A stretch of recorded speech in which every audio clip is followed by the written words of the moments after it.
Hey everyone, we are so excited to be back once again to get together and talk about real woman issues that concern friends, wives, mothers, educators, and entrepreneurs. I cannot wait to start the show, so let's get going.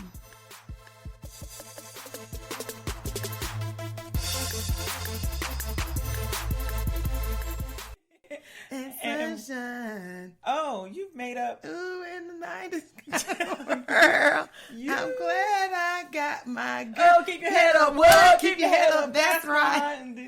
You're going to fight with my homegirl standing to my left and my right. True blue. It's tight like glue. We are sweet tea and sunshine. Oh. Yeah. Like that? Yeah. You like that? Girl, I missed you so much. I know. Yay. We feel like it's been so long since we've been here with you guys. Yes, and you missed our last event. That's what happened. Right. So we had Friend Fix, and then the following week we had another type of event, and then I was there and you didn't come. Why you gotta put my business in the streets? I'm so sad about me not being at that one, though, because I missed a blessing. It was amazing. I don't want to talk about it. Okay, so we won't. Thank you. All right, so let's get into our Friend Fix. I know we cannot delay another moment. Girl, okay, so school started full blown for you on Monday, and you've been out of town all weekend. I know, and that was very interesting because I've never been out of town the weekend leading before. It's time for my kids to go back to school. Right. So I normally do all the school shopping, like the supplies. Not the clothes we can both do, but most of the time I go out with the scavenger hunt. Oh, and the list of specific items. Scavenger Crayola, Tachikandra. Yes, I was about to say, what's up with the tetrahedron? Sharpen. And then the purple glue sticks. And we're educators and we feel this way. But yes. I was like, why so specific on the pencils? Right. Well, Is it the eraser? Like in my head, I convinced myself it's because that has a better eraser. The Tachikandra? I don't know. I don't care what kind of pencil my students bring me. So maybe elementary school, they have a thing with that. I remember when professors started kindergarten. Now, they had the same exact kindergarten teacher. She trained us so well, okay? She was like, this is the brand because it's the brand that works the best. She's like, I'm not trying to take your money, but I put the specific ones because you want your kids to do quality work. I was like, okay.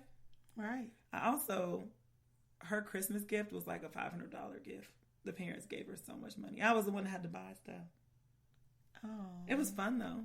That was sweet. They loved her. She's 40 years in teaching this year. She was amazing. She trained me. I love old schools. She trained me. She said, ask for what you want. Veteran teachers. Veteran, yes. And so she trained us right. All the parents were in line with her. So I guess people have preferences. Now, there is a need for school supplies. So I'm not saying that you shouldn't go and get them. Right. I feel like in high school, the parents ignore them. Like, they ignore what we say they need. And I'm like, they need a notebook. And I don't know if the kids are lying or if the parents are like, whatever. I bet the kids are just not. They think they're so grown that they feel like they can probably handle it, and they're not communicating with their parents about what they need for real. Right. That's what I think. Especially, I think that this next year coming up, I'm going to do like a drive for school supplies for the mid-year. Because we finish all of our classes and then we start a brand new set of kids in the spring, and we have no supplies. Right. Like, you should. They're gone. They're not even on sale. Oh, that's so true. Speaking of sale, so we both have two babies to buy school supplies for. So what about the cost of school supplies? This year, it was so much with me going to a new school and having all these other side hustles going on. I had to send up a white flag and say, I can't do this by myself. Delegate. Right. And my husband, that doctor, swears I have no issues with delegating. So I really didn't. At first, for a moment, I had that little thought of like, oh, I won't be going to get my own kids' supplies. But you know what? I called Gigi, their grandmama, and I said, because one thing, she is super frugal, so she can find those penny pencils. Like, you know what I mean? Those penny notebooks or the notebooks for a dime. Like, she's one of those who searches the sales papers religiously every week. I need to have a game plan next time. I feel like I just go and then stuff is out. So I'm end up going to 5 different stores looking for the specific. I sent my mom one time and she came back like, what in the world? Like, she was like, I cannot believe y'all have to do this every year. Yeah. Because everybody's out there. Everyone has their list. They're all looking down, looking up, trying to grab the last purple glue stick. And for some reason, the glue stick, the purple one, is better than the white one. It is. And I believe it. I know the purple it's true. Too. I like the purple because I use glue sticks in my class too. So I'm like, I get it. But, and then I know of someone who tried to do all their school shopping on Amazon. Really? And I almost thought about doing that when they had that Prime thing. But I fell asleep and the list was next to the bed.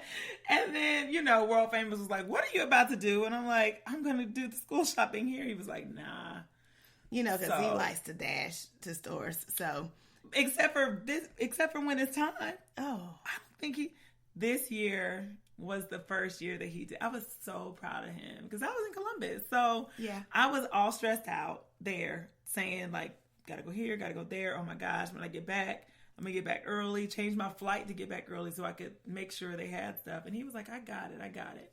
Girl, he had all that stuff lined up and it was good. Well, that's good because... Remember, that's a part of that whole release and let them do it and don't care how they do it. And that is hard because I think you were telling me you experienced a little bit of mommy guilt at first with that whole not being involved in that. Yeah. But because you were about to really flip the script on your whole trip to try to get back, you're about to break your neck. Well, I, for the first time ever, did not get to take my youngest child to school on the first day. And I was super upset. I had all kinds of mommy guilt. And I don't know, that doctor is really good about helping me get through my emotions and feelings and whatever. And he was like, that's not like something you have to do. Right. And I'm like, what?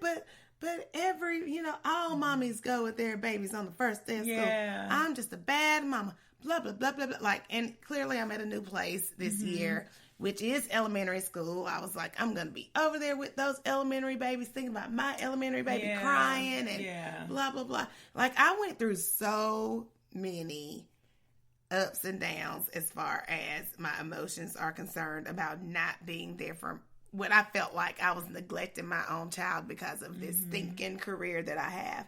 Yeah. And I don't know, we talked to her about it and she was still very excited. So I got over it really, I wouldn't say really fast. Probably in 2 or 3 days I got over it. Yeah. And she did amazing today. And I guess it's still, I don't know, it's that coming to grips with, one, your baby's growing up because this was her first year in big school. Yay. And 2, just being okay with letting go and letting your husband truly take care of it because he really did a great job today. Right. So I don't know if it was a subconscious thing of thinking he wouldn't be the emotional stability and there for her if she started crying. I don't know what was. She needs you. I'm not dissecting your situation, but I do feel like, and I've probably been through this a lot too, is that we put we feel like our presence in their life is way more important than what they think. And sometimes I feel like by injecting ourselves so strongly into their lives, we do them a disservice. Right. Because it's like, I'm here. Look, I'm here. But like, who are you really doing it for? Because are they thinking, where's mommy? They start to think like that. Yeah. And then they're not independent. And so I think that's kind of cool that you were able to just let her go, see how she was going to do, especially considering I know how you were feeling. Like I was on the phone with you working through all that. Yes. And then to see that she actually was fine and you were predicting that she was going to be a hot mess. Right. And so why would we think that they wouldn't be able to handle it? I don't know. And my new boss lady, I try to say it like that. Like, you know, I used to love the Steve Harvey show. And Lavita Alizé Jenkins. Yes. You know, she was the secretary, but, you know, I'm assistant. But I'm like, okay, boss lady. And she just cracks up every time I say that. I don't even know if she knows where I got it from. But anyway, I told the boss lady today, I was just like, you know, no, she told me. She said, and with you not doing that, you kind of showed her, and you're showing your kids that the world doesn't revolve around them. That's exactly. And I was like, yep. Oh. Yep. That's a really good lesson because as educators, we see the opposite side of that where children definitely feel like the world revolves around them. Yeah. And we're always saying, oh my gosh, they're so entitled. Oh my gosh, they feel like nothing has to be hard ever. Or, you know, but where does that stem from? But we're not thinking about that when we feel like we're being the best mommy ever for being right there in their faces. Right. Yeah. And there's so many stories I can think of when there's like a child who performs only when their parents are there. Oh. Like I used to coach when I coached 12-year-old volleyball years ago, my very first team. And all the parents were there. And the girl only did good when her parents were there. If they were not at the tournament, she just didn't play.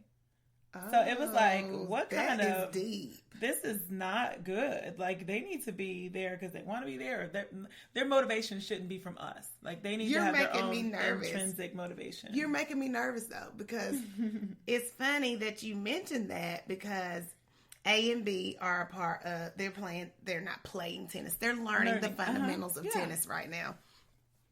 And their coach used to be one of my little mentees with my girls group. And she texted me and she was like, are you staying for practice? And I was like, I don't know. You know, I'll probably walk around the green belt, you know, something.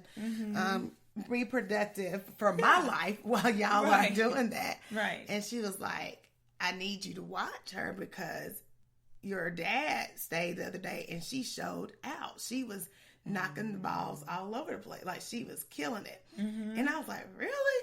So, you know, the next day I stayed and she was really killing it. So now I'm like, I'm going to try to mix that up. Not be there all the time. She's not thinking, now I'm about to show out because I need you to perform even when I'm not there because I'm not going to be with you at school. The reality is I'm it's not going to be in you, not from me or from, support, empowerment versus...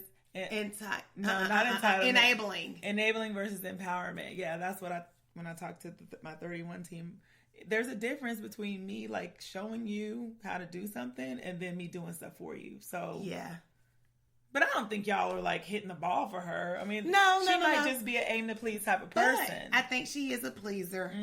But I think that is still food for thought. Yeah. You know, and they're young, so it's something to think about now, you know. And you can even have that conversation, like, do your best work whenever you work, not because someone's there and watching you. I love that. Because I think watching. I think that's Tea Shines for the Soul right there.